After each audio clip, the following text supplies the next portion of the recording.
Rob Diamond, we're on another one of your films that is going to be pulling at our heartstrings again, aren't we? I can just tell. Why don't you give me an action movie one time? Just like John Light and Rocco DeVilliers. Yeah, those boys can do that. They'll do it for us every time. Now, Rob, tell me about Wayward, the Prodigal Son. Well, it's exactly what it is. It's a version of the parable in the book of Luke in the Bible. It's a very short parable that Christ gave called the Prodigal Son, but I fleshed out a modern day version of it and really delve into some modern day characters, give it a modern day backdrop, and it was fun to write. I decided to do it about 7 or 8 months ago. Mark Webb and I got together and I knocked out the script in 3 or 4 months, and it was draining, and it's draining now. So it's just another film that I was drawn to tell, and I try to be true to that. Just the stories that I feel I should be telling. I don't try to, if I reach outside the box, it'll have to be something that really, really draws me in. Right.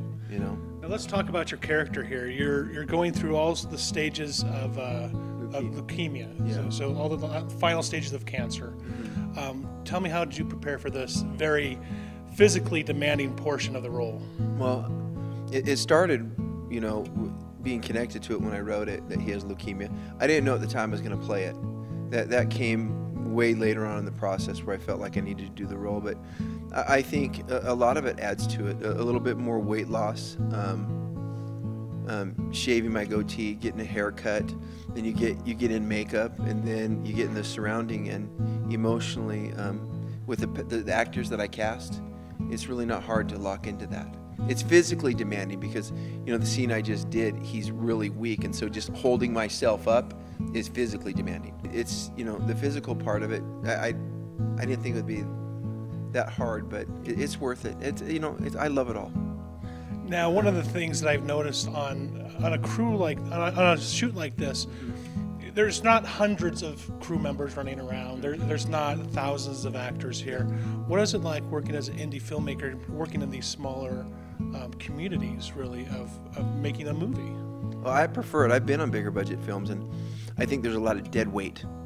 Just because, a film set has a ton of movie trailers out there and extra people walking around, it doesn't mean that the film's a better film. I don't think you have a single trailer out there. Yeah, we don't have a single trailer, but what I've done is I've strategically hired people like Kels Goodman, who's DP. He's very good at gaffing too and lighting. He's a director as well. Yes. I brought my friend Zach Polamas from LA, who's a gaffer, producer, all that stuff. Bradley Olson. So all these people are jacks of all trades, and so you have a key 5 to 7 crew people who have the ability with their work ethic and their knowledge and their talent to do 3 people's jobs. So in my eyes, I'm seeing them do 15 or 20 people's worth of work, Yeah. And that's what you got to do for independent film. You just got to do it and love it, not complain about it.